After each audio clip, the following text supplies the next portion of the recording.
We are going to have a chit chat about the 5D mystics in the Enlightenment Soul Age group functional adults way of life and perspective. So 5D don't have to be mystic.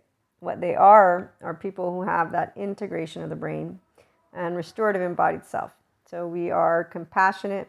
We consistently know how to handle ourselves in public with people, no matter if they are weaponizing, quote unquote, their words and being adaptive children, which is what you will see in the movies. So anyone who's yelling around and basically making a very, very big to-do, usually they are in groups. So they don't love the entire human race. They don't want to help the entire world. They actually are quite upset and angry and think that conspiracies and all this stuff is going on, and so they're afraid of the future. They think the future won't be. A lot of different things that I could go on about, but I'm not really wanting to spend time there. The 5D collective are those who know the devil doesn't exist. Mystics know this.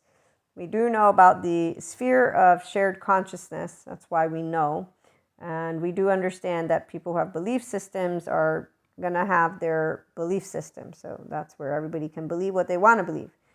The part about us knowing that there's a field of energy, thank you physicists, neuroscientists, technology, thank goodness. In the absence of that, we would never have been able to prove that there's no demon in the body of a person when there's stuff like demonic possessions. No, actually the fear receptor in the brain breaks, and it's unfortunate that people still talk about people, the 4D, as energy vampires, dark auras, and even about demons coming back up and how to conjure and stuff like that. So they use their time in storyland, but they have that time there for reasons that we won't get into right now, but that I want to share. We understand. I know the 4D collective has a purpose, so do the 3D, and that's really because there's a rainbow. There's a variety of people. We all have different belief systems, again, and that's how people like to term things. So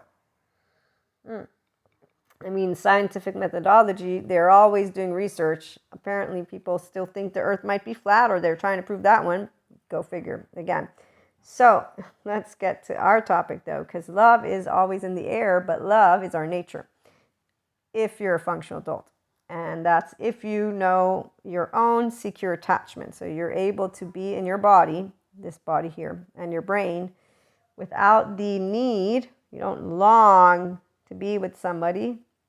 That's where enjoying each other. The Sadhguru quote recently, he shares one where when you enjoy the joy with each other versus extract joy. So people who extract, it's a very specific way that the body of a person who has insecure attachment or that is longing to be seen, to be soothed, to be safe, to feel secure. So again, this is why there is secure attachment and functional adults and people with an integrated brain, and they're inclined to want to be here because they dance a specific type of tango.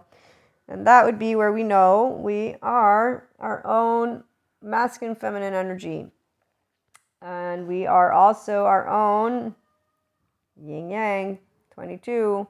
So it doesn't matter whether you have twin flame flames or not. A 5D will know about curiosity and group thinking within their own mind.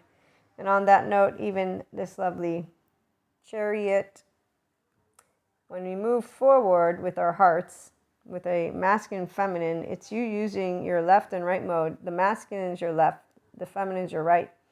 Because see, the left is the verbal, but it also breaks things down in a way that wants to understand. Thank you, Daniel Siegel, for the explanation of how the brain and mind works when it's interacting with information. The right is nonverbal, and the right actually interprets nonverbal and also sits with the unknown. So when you are using your left, as I'm speaking right now, the left is what you're going to be using. The people who also use their right, they allow themselves to sit in silence because they're not trying to scan, prove, break down. They're actually allowing their left and right to work together, and so they're listening to a person speak. They're having a good time. The people who instead are breaking things down while I'm speaking, trying to allocate them, they're only using that left mode, not allowing themselves to just sit within a conversation and enjoy it. So functional adults, we tango all the time because we are present. So we don't use our past and anything we have learned to say, let me make statements while you're chit-chatting.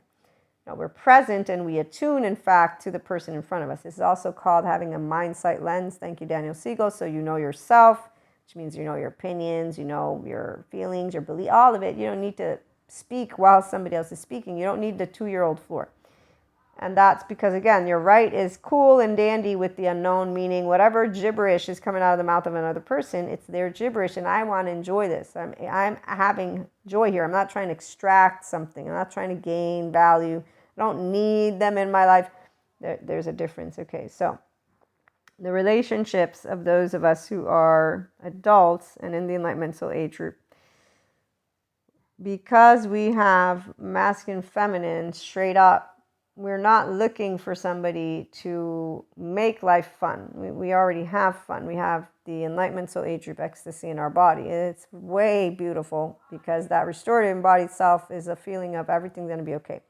And here's why polyamory is part of the spectrum, because love is our nature and we will love all people. We'll love every single one of the states of consciousness that we meet. Obviously, you do have a certain number of people that you know that you expand, and that's really instinctive. So everybody has a different story with the polyamory and polysecure dynamic. But relationships in general are about people. So we're building vulnerable, all-inclusive relationship. Doesn't matter what part of our oversoul or not. Okay, so here's where I wanted to really read to you all a proverb that brings up a lot of topics. We're talking about this one tomorrow on the 2 channeled guidances. Yes. A woman's highest calling is to lead a man to his soul, so as to unite him with Source. Oh, by the way, Source is infinite, galaxy, energy. There's a consciousness that is a collective consciousness. The physicists, they look into it, so we don't need to call it a source. And this is the Cherokee proverb. I'm sure you've seen it online. The lowest calling of a woman is to seduce, separating man from his soul and leaving him aimlessly wandering. Now, when you look at it from a perspective of the emotional, the right brain of ours is the only part of the brain online the first 7 months to first year of life. And so when you're interacting, if you get secure attachment, it's because you're going to have a third of attunement and a parent or parents that repair ruptures. And here's where once emotional insecurity instead is something that is established, this is where shame, defectiveness feeling comes up. That whole I'm broken, I'm not worthy, I long for this. The longing is a feeling. Your body remembers what the mind forgets. In the first 3 years of life, you're building implicit memory. So the woman, you can equate woman to feminine, and the aspect of the disconnecting of yourself, don't have to use soul, just you disconnect from your ability to feel the emotions in ease. And here's where, thank you, Patrick Tiahan, childhood trauma survivors, they have a disconnect from their emotional body. So any of those emotions that come up, they can be overwhelming. Let's finish the proverb.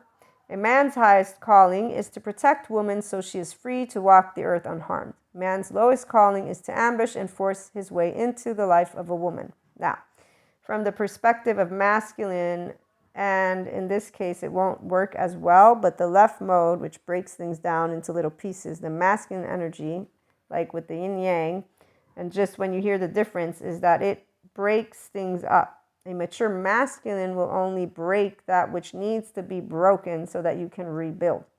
As well, mature feminine, they build with what's inside and they don't throw anything out. So the feminine and masculine, when mature, they come together.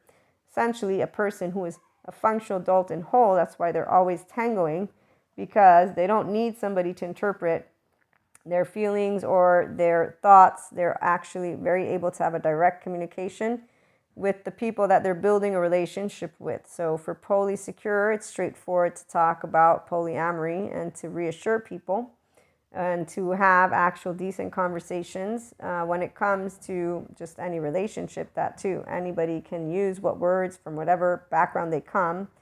A mystic will have been talked about as woo-woo and a lot more, but that doesn't mean they're offending anyone. It just means they're sharing with you their opinion. So again, as you move into the infinite higher human conscious potential experience, and as we move into having a lovely 5D collective, we're going to be able to have a lot more enriching conversations that expand on these topics. So this proverb is a main part of tomorrow's topics. And we talk about, yes, some of retrograde season energies and love messages, so channeled guidance, and something else too, I think, but I'm not sure. In the meantime, I hope you enjoyed this, and if you have any questions, reach out and tune in for more. Have a great day.